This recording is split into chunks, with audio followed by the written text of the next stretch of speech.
Hello friends, I am Rinku and welcome to our channel Tricky Study for You। Friends, जैसा कि मैं JPSC के syllabus को complete करवा रही हूँ तो यह वीडियो उसी से रिलेटेड है। आज हम लोग छोटा नागपुर काश्तकारी अधिनियम के अध्याय 5 को पढ़ेंगे। इससे पहले मैं छोटा नागपुर काश्तकारी अधिनियम 1908 को अध्याय 1, 2, 3 और 4 यानी कि धारा 1 से लेकर धारा 36 तक कंप्लीट करवा चुकी हूँ। आज हम लोग अध्याय 5 को देखेंगे। तो चलिए स्टार्ट करते हैं आज की क्लास को। अध्याय 5 में हम लोगों को पढ़ना है खूंट कट्टी अधिकार प्राप्त रैयतों की काश्तकारी प्रसंगतियाँ, और यह किस में है? तो धारा 37 में। अध्याय 5 में एक ही धारा हम लोग को पढ़ना है, धारा 37। इसमें क्या दिया हुआ है? तो अधिनियम के अधिभोगी रैयत संबंधी उपबंध उन रैयतों पर भी लागू होंगे जिन्हें खूंट कट्टी अधिकार प्राप्त हो। ठीक है, यानी कि अधिभोगी रैयत संबंधी उपबंध उन रैयतों पर भी लागू होगा जिसे कि खूंट कट्टी अधिकार प्राप्त है। नेक्स्ट हम लोग देखते हैं अध्याय 6। अध्याय 6 में दिया हुआ है अनाधिभोगी रैयत, और इसमें ही धारा कहाँ से कहाँ तक का उल्लेख है? तो धारा 38 से धारा 42 तक का उल्लेख है। किसमें? तो अध्याय 6 में। तो सबसे पहले हम लोग देखते हैं धारा 38।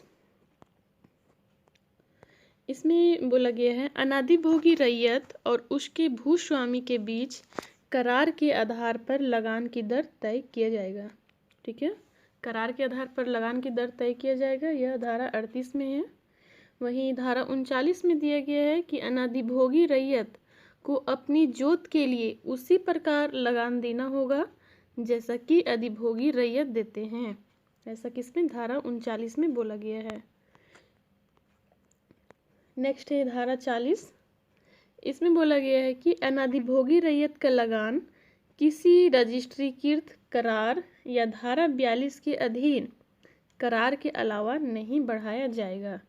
ठीक है, यानी धारा 42 के अधीन करार के अलावा धारा 42 के अधीन जो भी करार उसमें किया गया है उसके अलावा लगान नहीं बढ़ाया जाएगा। ऐसा किसमें? धारा 40 में बोला गया है।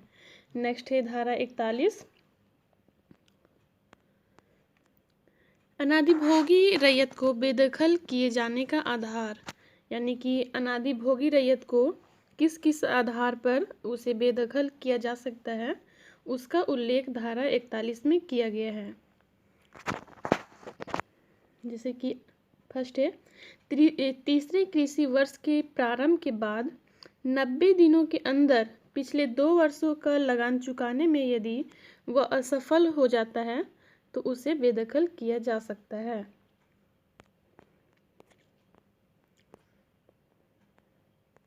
या तो फिर जोत में समाविष्ट भूमि का उपयोग किसी अनुपयुक्त तरीके से नहीं किया गया हो जिससे भूमि की तात्विक रूप से कमी आती हो। यानी कि मैं शॉर्ट में बता देती हूँ कि अनाधिभोगी रैयत को किस किस आधार पर बेदखल किया जा सकता है। तो फर्स्ट था कि तीसरे कृषि वर्ष के प्रारंभ की 90 दिन के अंदर पिछले 2 वर्ष का लगान अगर चुकाने में असफल रह जाता है तो उसे बेदखल किया जा सकता है। या तो भूमि का उपयोग अगर जिस रीति से करार हुआ अगर उस रूप से अगर वह नहीं करता है तो भी उसे बेदखल किया जा सकता है। या अपने और भूस्वामी के मध्य जो संविदा की जो शर्तें उसमें बताई गई है अगर उसका उल्लंघन करता है तो भी उसे बेदखल किया जा सकता है। या अगर वह लगान का भुगतान करने में सहमत ना होता है। ठीक है,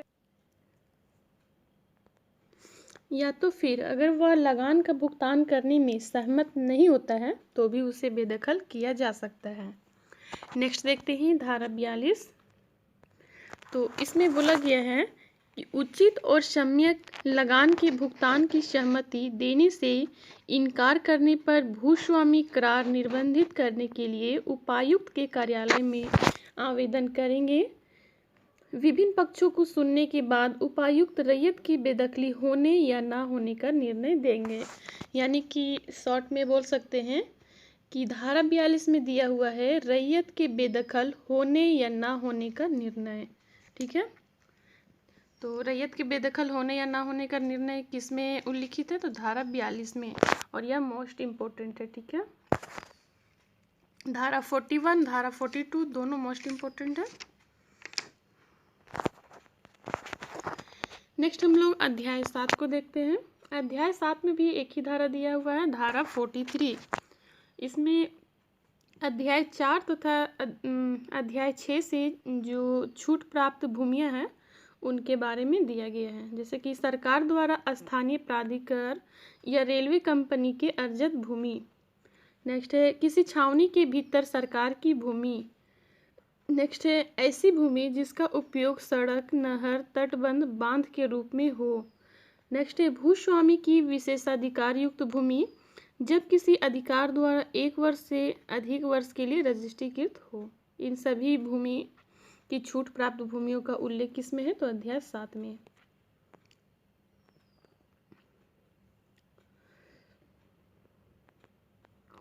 नेक्स्ट है अध्याय 8। इसमें है जोतों या भूधृतियों के पट्टे और अंतरण। मोस्ट इम्पोर्टेंट है ये अध्याय 8। ठीक है, इसमें हम लोगों को पढ़ना है धारा 44 से 51, यानी कि अध्याय 8 में धारा 44 से लेकर 51 तक का उल्लेख किया गया है, जिसमें कि धारा 44 में है प्रत्येक रैयत अपने भूस्वामी से पट्टा प्राप्त करने का हकदार होगा जिसमें उसकी जोत की सीमा, वार्षिक लगान की रकम, लगान की किस्तें, अगर लगान वस्तु रूप से देय हो तो उपज का अनुपात, पट्टे की विशेष शर्तें आदि लिखी रहेगी।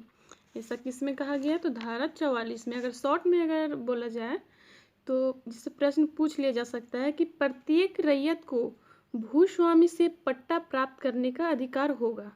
ऐसा किस में बोला गया है? तो धारा 44 में। ठीक है, नेक्स्ट है धारा 45।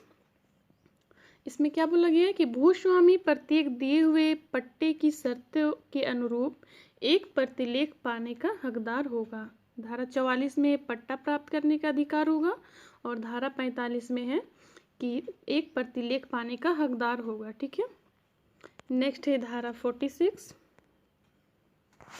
इसमें बोला गया है कि रैयतों द्वारा अपने अधिकारों के अंतरण पर प्रतिबंध, यानी कि रैयत को जो अधिकार है उसमें किस किस पर प्रतिबंध लगाया गया है। तो इसको भी मैं शॉर्ट में बता देती हूँ, वैसे तो आप लिख सकते हैं, मैं मनीष रंजन के बुक से हेल्प ली हूँ।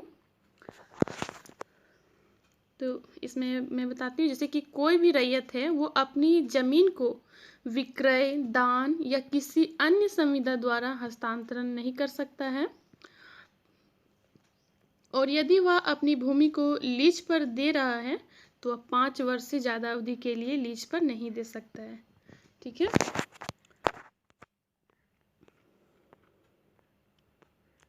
साथ ही वह भूकतबंद मोर्टगेज कर सकता है, लेकिन वह 7 साल के लिए। ठीक है, और यदि इसका mortgage Bihar, Orissa society registration act के अंतर्गत हो तो वह 15 साल के लिए भूकतबंद मोर्टगेज कर सकता है। ठीक है, इसके भी कुछ एक्सेप्शन है, जैसे कि यदि कोई अधिभोगी रैयत एसटी का हो, यानी कि अनुसूचित जनजाति का हो, तो वह अपना जमीन उसी थाने के अनुसूचित जनजाति को हस्तांतरित कर सकता है। ठीक है, जैसे कि एग्जाम्पल के रूप में लेते हैं कि यदि कोई एसटी यानी कि अनुसूचित जनजाति की भूमि रांची में है, ठीक है, किसी अनुसूचित जनजाति की भूमि रांची में है और वह अगर अपनी भूमि को बेचना चाहता है, किसी को देना चाहता है, हस्तांतरण करना चाहता है, तो वह एसटी को ही देगा और उसी थाने के, ठीक है, जो कि उसी थाने के अंतर्गत आता हो। साथ ही यदि अस्थाई रैयत एससी या ओबीसी का सदस्य है तो वह उपायुक्त की अनुमति से उसी जिले के निवासी को अपनी भूमि हस्तांतरित कर सकता है। ठीक है, और यदि वह अधिभोगी रैयत सामान्य जाति का है तो किसी को भी अपनी भूमि हस्तांतरित कर सकता है। अब नेक्स्ट हम लोग धारा 47 को देखेंगे। धारा 47 में है न्यायालय आदेश के अधीन रैयती अधिकार के विक्रय पर प्रतिबंध, यानी कि किसी न्यायालय द्वारा किसी रैयत की जोत या उसके किसी भाग में अधिकार के विक्रय के लिए कोई आदेश नहीं पारित किया जाएगा, लेकिन लगान की वसूली ना होने पर किसी उधार की वसूली के लिए, किसी राष्ट्रीयकृत बैंक के ऋण की वसूली के लिए बिहार और उड़ीसा लोक मांग वसूली अधिनियम द्वारा बेचा जा सकता है। ठीक है, परंतु यदि किसी होल्डिंग या उसके किसी अनुसूचित या अनुसूचित जनजाति के सदस्य का है वो, तो उसे किसी ऐसे व्यक्ति को नहीं बेचा जा सकता है जो अनुसूचित जाति या अनुसूचित जनजाति का सदस्य हो। ठीक है, ऐसा 47 में कहा गया है। शॉर्ट में हम लोग बोल सकते हैं कि न्यायालय के आदेश के अधीन रैयती अधिकार के विक्रय पर प्रतिबंध का उल्लेख किस धारा में किया गया है? तो धारा 47 में किया गया है। नेक्स्ट है धारा 48। इसमें है भूइंहरी भूधृति के अंतरण पर प्रतिबंध, यानी कि कोई भी भूइंहरी अपनी भूधृति का अंतरण उसी प्रकार से कर सकता है जिस प्रकार से आदिवासी अपनी जमीन का अंतरण धारा 46 के तहत कर सकता है। ऐसा धारा 48 में उल्लेख है और यह मोस्ट इम्पोर्टेंट है। नेक्स्ट है धारा 49। इसमें बोला गया है धारा 46, 47, 48 में रहते हुए कोई अधिभोगी रैयत या भूइंहरी कुटुंब का कोई सदस्य जो धारा 48 में निर्दिष्ट हो निम्न प्रयोजनों में अपनी जमीन का अंतरण कर सकेगा। तो किन किन स्थिति में? तो फर्स्ट है किसी प्रौद्योगिक उद्देश्यों या जिसे राज्य सरकार सहायक प्रयोजन के रूप में या उस स्थल तक अपेक्षित भूमि का पहुंच मार्ग के प्रयोजन के लिए। सेकेंड है किसी खनन कार्यों के उद्देश्य से या जिसे राज्य सरकार सहायक प्रयोजन के रूप में या उस स्थल तक अपेक्षित भूमि का पहुंच मार्ग के प्रयोजन के लिए। धारा 49 को आप नोट डाउन कर सकते हैं, या तो फिर मैं इसे शॉर्ट में बता देती हूँ कि धारा 49 के अंतर्गत छोटा नागपुर काश्तकारी अधिनियम के तहत जो भी जमीन आती है उस जमीन को उद्योग या माइनिंग के लिए सरकार ले सकती है। ठीक है, ऐसा धारा 49 में उल्लिखित किया गया है। आप चाहे तो पूरा नोट डाउन कर सकते हैं। नेक्स्ट है धारा 50। इसमें बोला गया है भूस्वामी द्वारा भूधृति या जोत का अर्जन, यानी कि धारा 46 और 47 में किसी बात के होते हुए भी उपायुक्त किसी जोत के भूस्वामी के द्वारा आवेदन करने पर भूमि के अर्जन करने का आदेश दे सकता है। यानी कि हम बोल सकते हैं कि भूस्वामी के द्वारा आवेदन करने पर जो उपायुक्त है यानी कि डीसी जो है वो भूमि के अर्जन का आदेश दे सकता है। ऐसा धारा 50 में उल्लिखित किया गया है। नेक्स्ट है धारा 51। इसमें बोला गया है भूमि के अर्जन के बाद पर्याप्त भुगतान पाने के बाद भूस्वामी द्वारा अभिधारी को अंतरण की सूचना शामिल करने के बाद भूमि का अर्जन संभव होगा। ऐसा धारा 51 में उल्लिखित किया गया है। अब हम लोग अध्याय 9 को देखते हैं। अध्याय 9 में दिया हुआ है लगान के बारे में साधारण उपबंध, और इसका उल्लेख धारा 52 से लेकर धारा 63 तक किया गया है। तो सबसे पहले हम लोग धारा 52 को देखेंगे। धारा 52 में है किसी रजिस्ट्रीकृत करार में भुगते नगद लगान किसी वर्ष की प्रत्येक तिमाही में 4 समान किस्तों में देय होगा। यानी कि लगान वर्ष की प्रत्येक तिमाही में 4 समान किस्तों में देय होगा। ठीक है, नेक्स्ट है धारा 53। धारा 53 में दिया हुआ है लगान भुगतान की रीतियाँ, यानी कि लगान को भुगतान करने की क्या क्या रीतियाँ हैं। तो मुख्य रूप से लगान के भुगतान के लिए 2 रीतियाँ हैं।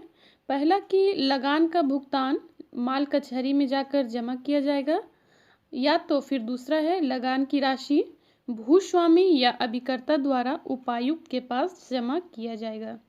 ठीक है,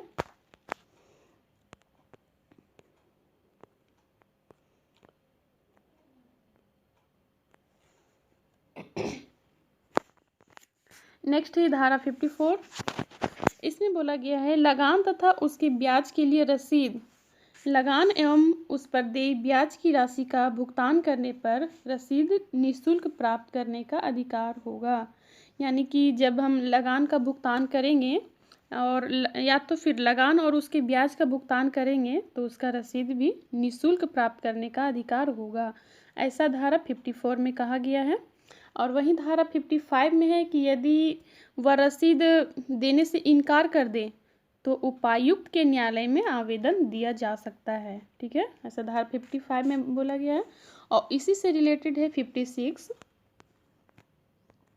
कि यदि रसीद प्राप्ति के बाद यदि रसीद की प्राप्ति हो जाती है तो उपायुक्त इसकी सूचना तुरंत देगा। ठीक है, ऐसा धारा 56 में बोला गया है। नेक्स्ट है धारा 57। इसमें जमा के पूर्व में लगान के लिए वाद आवेदन की परिसीमा, यानी कि धारा 244 एवं 56 के अधीन जो भी सूचना तामील होने की तिथि से 6 महीने के अंदर वाद एवं आवेदन की परिसीमा होगी। ठीक है, यानी कि धारा 244 एवं 56 के अधीन जो भी सूचना तामील हुई हो तो उसके तामील होने की तिथि से 6 माह के अंदर होगा, ऐसा धारा 57 में बोला गया है। नेक्स्ट है धारा 58। यह भी मोस्ट इम्पोर्टेंट है धारा 58। ठीक है, इसमें बोला गया है कि लगान का बकाया किससे समझा जाएगा, यानी कि लगान का भुगतान ना होने पर अधिक से अधिक 6.25% साधारण ब्याज लगेगा। ये अमाउंट याद रखिएगा, कितना प्रतिशत ब्याज लगेगा, तो 6.2% और साधारण ब्याज लगेगा। और यदि संपूर्ण लगान का भुगतान कर दिया जाए तब 3% से ज़्यादा ब्याज नहीं लगेगा। ठीक है, नेक्स्ट है धारा 59। भूधारक की बेदखली और बकाये के कारण पट्टे का रद्द किया जाना, इसका उल्लेख धारा 59 में। जैसे कि यदि कोई भूधारक है, उसका लगान का बकाया है तो उसके पट्टे को रद्द किया जा सकता है, ऐसा किस में उल्लिखित है, तो धारा 59 में। नेक्स्ट है धारा 60। इसमें बोला गया है कि काश्तकारी का लगान काश्तकारी पर प्रथम भार होगा, परंतु यदि काश्तकारी का विक्रय लगान के बकाये का भुगतान कर दिया जाए तो खरीदार उस काश्तकारी को विक्रय की तारीख के पूर्व के लगान से मुक्त कर देगी। ठीक है, ऐसा धारा 60 में कहा गया है। नेक्स्ट है धारा 61। धारा 61 में है कि वस्तु रूप में देय लगान का रूपांतरण, यानी कि कोई जो लगान है वह पैसा देकर न कर वस्तु के रूप में दिया गया है, तो उसके बारे में उल्लिखित है धारा 61 में। यदि कोई अधिभोगी रैयत लगान फसल के रूप में जमा करना चाहे तो उसके लिए उपायुक्त के यहाँ आवेदन जमा करना होगा, तो उसे सबसे पहले उपायुक्त के पास एक एप्लीकेशन देना होगा। भोगी रैयत अपनी सुविधा के अनुसार वस्तु को नगद में जमा करने का अधिकार भी आवेदन करके प्राप्त कर सकता है। ठीक है, नेक्स्ट है धारा 62। धारा 61 के अधीन किसी जोत का लगान रूपांतरित होने पर वहाँ लगान अगले 15 वर्ष तक नहीं बढ़ाया जाएगा और ना ही घटाया जाएगा, ऐसा किसमें उल्लिखित है, तो धारा 62 में। नेक्स्ट है धारा 63। उपायुक्त लगान देने के बाद भी भूस्वामी के द्वारा किसी काश्तकार के अतिरिक्त किसी भुगतान की शर्त रखने पर या भुगतान करवाने पर भूस्वामी को 6 महीने का कारावास या 500 रुपये तक का दंड दोनों देय होगा। ठीक है, यानी कि फिर से मैं एक बार समझा देती हूँ धारा 63 को कि यदि किसी काश्तकार को शर्त के अतिरिक्त लगान भुगतान करवाया जाता है, ठीक है, किसी कोई भी काश्तकार है उसको जो भी शर्त उसमें दिया हुआ है कि आपको इतना लगान आपको भुगतान करना, अगर उस लगान से ज़्यादा अगर उससे पैसा लिया जाता है तो उस भूस्वामी को 6 महीने का कारावास या तो फिर 500 रुपये तक का दंड देना होगा। ठीक है, अब है अध्याय 9 का में है बंजर भूमि का बंदोबस्त, और इसमें हम लोगों को धारा 63 का से धारा 63 खा तक पढ़ना है। ठीक है, धारा 63 का में बोला गया है कि राज्य सरकार द्वारा बंजर भूमि का बंदोबस्त पट्टे द्वारा किया जाएगा। ठीक है, और इस पट्टे की 2 प्रतियां होगी, जिसमें कि एक प्रति रैयत को और एक प्रति उपायुक्त को दिया जाएगा। और वहीं 63 खा में बोला गया है कि ऐसी भूमि जिस पर बंदोबस्त की तारीख से 5 वर्षों तक खेती ना की गई हो तो उसे संक्रमण कर लिया, और उसे संक्रमण फिर से मैं इसे क्लियर करती हूँ। धारा 63 खा में क्या बोला गया है कि ऐसी भूमि जिस पर बंदोबस्त की तारीख से 5 वर्षों तक खेती नहीं की गई हो। ठीक है, बंदोबस्त की तारीख से 5 साल तक उसमें खेती ना की गई हो और उसे संक्रमण कर लिया हो, तो जिले के उपायुक्त यानी कि उस जिले के डीसी के द्वारा उस बंदोबस्त को अपास्त करने तथा उसे पुनः बंदोबस्त करने के लिए वह स्वतंत्र होगा। ऐसा किसमें बोला गया? 63 खा में। अब हम लोग अध्याय 10 देखते हैं। अध्याय 10 में है भूस्वामी तथा काश्तकारी के लिए प्रकीर्ण उपबंध। इसमें धारा 64 से धारा 75 तक का उल्लेख किया गया है। धारा 64 में है कोरकर। धारा 64 में है कोरकर का उल्लेख किया गया है कि कोरकर का क्या हक है, क्या अधिकार है। तो किसी गांव के कृषक या भूमिहीन श्रमिक को उपायुक्त की आज्ञा से भूमि को कोरकर में परिवर्तित करने का अधिकार होगा, ऐसा धारा 64 में बोला गया है। धारा 65 को निरस्त कर दिया गया है। धारा 65 में धारा 21 के द्वारा छोटा नागपुर काश्तकारी अधिनियम को 1947 के द्वारा धारा 65 को निरस्त कर दिया गया है। ठीक है,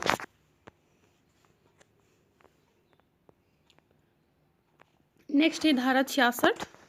इसमें बोला गया है कि किसी कृषक को किसी अन्य व्यक्ति के कब्जाधीन किसी बगीचे या किसी भूमि या बास भूमि को कोरकर में बदलने का अधिकार होगा। ठीक है, हम लोग धारा 64 में पढ़े थे कि जो भूमि है उसको कोरकर में परिवर्तित करने का अधिकार होगा, और इसमें बोल रहा है कि कोरकर में बदलने का अधिकार नहीं दिया जाएगा।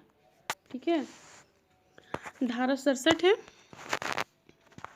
कोरकर में अधिभोगाधिकार, यानी कि ऐसे रैयत जो जोत धारण करता हो और भूमि कोरकर में परिवर्तित हो लेकिन 12 वर्षों तक खेती नहीं की गई हो तो भूमि पर अधिभोगाधिकार होगा, ऐसा धारा 67 में लिखा गया है।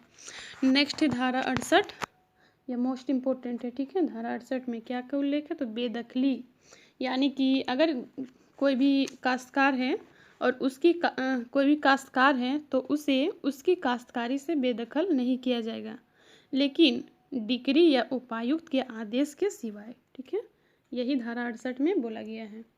नेक्स्ट है धारा 69।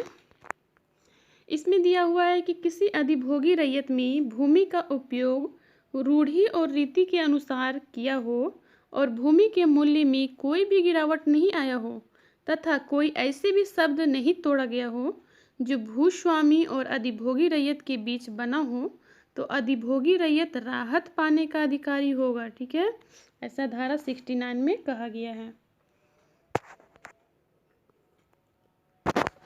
नेक्स्ट है धारा 70। इसमें बोला गया है बेदखली का आदेश कृषि वर्ष के अंत से और न्यायालय के अगले आदेशित तारीख तक प्रभावी होगा। ठीक है, नेक्स्ट है धारा 71। इसमें बोला गया है कि कोई काश्तकार बेदखल होने की स्थिति में बेदखली की तारीख से अगले 1 वर्ष तक आयुक्त के समक्ष आवेदन दे सकता है। ठीक है, यहाँ नोट डाउन की जगह ये आयुक्त लिखे हैं। ठीक है, नेक्स्ट है धारा 71 का। इसमें बोला गया है विधि विरुद्ध अंतरित भूमि पर अनुसूचित जनजातियों के सदस्य को कब्जा प्रत्यावर्तित करने की शक्ति, और यह शक्ति किसमें निहित होगी? तो उपायुक्त में। ठीक है, नेक्स्ट है 71 खा। इसमें दिया गया है शक्तियाँ, यानी कि यदि कपटपूर्ण तरीके से कोई भूमि अंतरित की जाए तो जांच के उपरांत कपट करने वाले को दंड स्वरूप 3 वर्ष की सजा अथवा 1000 रुपये जुर्माना या तो फिर दोनों लगेगा। ठीक है, यानी कि अगर कोई भी व्यक्ति कपटपूर्ण तरीके से कोई भी भूमि को अंतरित कर लेता है और जांच के उपरांत कपट का पता चल जाता है तो उसे 3 वर्ष की सज़ा और या तो 1,000 रुपये जुर्माना या फिर दोनों उसे लगेगा। नेक्स्ट है 72। इसमें बोला गया है रैयत द्वारा भूमि का अभ्यर्पण। रैयत द्वारा भूमि का अभ्यर्पण उपायुक्त के आदेश से किया जा सकता है। ऐसा किस में है? 72 में है। नेक्स्ट है धारा 73। इसमें रैयत द्वारा भूमि के परित्याग का उल्लेख किया गया है। जैसे कि यदि कोई रैयत है वह भूमि का परित्याग स्वेच्छा से कर देता है और लगान देना बंद कर देता है तो उसकी भूमि को भूस्वामी किसी दूसरे को पट्टे में दे सकता है। ऐसा किसमें कहा गया है? तो धारा 73 में। नेक्स्ट है धारा 74। इसमें बोला गया है कि किसी रैयत के अधिभोग का जारी रहना, और यह किस स्थिति में रह सकता है? तो पट्टे की स्थिति पर यह हो सकता है। ठीक है।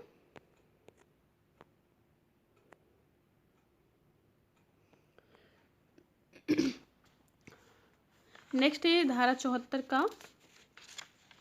इसमें है काश्तकारी रिक्त होने पर ग्राम मुखिया का अवधारणा, यानी कि ऐसी स्थिति में उपायुक्त को आवेदन देकर ग्राम मुखिया को आवेदन दे सकता है। तो ग्राम मुखिया को आवेदन देने का जो अधिकार है वह किस धारा में उल्लिखित है? तो यह धारा 74 का में उल्लिखित है।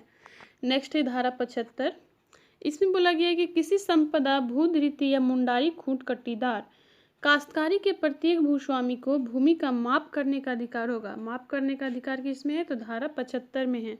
और मुखिया को आवेदन देने का अधिकार तो धारा 74 का में है। ठीक है।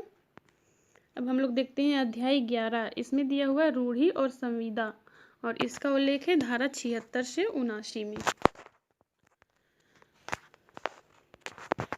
धारा 76 में है रूढ़ी या प्रथा किसी अधिकारी को प्रभावित नहीं करेगी। धारा 77 में है सेवा, भूधृतियाँ तथा जोतों के विषय में व्यावृत्ति, यानी कि भूधृति या जोत का प्रभाव रैयत के अधिकार पर नहीं पड़ेगा। ऐसा धारा 77 में बोला गया है। नेक्स्ट है धारा 78। इसमें वास भूमि का उल्लेख है, यानी कि यदि कोई रैयत अपनी जोत के किसी भाग को वास भूमि में अभिधृति करे तो वह इस अधिनियम से विनियमित होगा। ऐसा धारा 78 में कहा गया है। नेक्स्ट है धारा 79। इस अधिनियम के प्रारंभ होने से पूर्व या पश्चात कोई भी भूस्वामी किसी रैयत के साथ संविदा के माध्यम से कोई अधिभोगाधिकार को वर्जित नहीं करेगा और ना ही उसे हटाएगा। ठीक है फ्रेंड्स, आज की वीडियो इतना ही। मिलते हैं नेक्स्ट वीडियो में। फ्रेंड्स, CNT एक्ट में मुख्य रूप से जो चैप्टर है, चैप्टर 1 से लेकर चैप्टर 10 तक के अंदर ही प्रश्न पूछा जाता है। और यदि आप इससे आगे भी का भी वीडियो चाहते हैं तो आप कमेंट्स करें। वैसे हम लोगों को मुख्य रूप से चैप्टर 1 से लेकर 10 तक पढ़ना है, और एक चैप्टर जो 18 है वो इम्पोर्टेंट है। चैप्टर 18 में दिया हुआ है मुंडारी खूंट कट्टीदारों के विषय में विशेष उपबंध, और इसमें धारा 239 से 256 तक का उल्लेख है। यदि आप इसका वीडियो चाहते हैं तो आप कमेंट्स करें।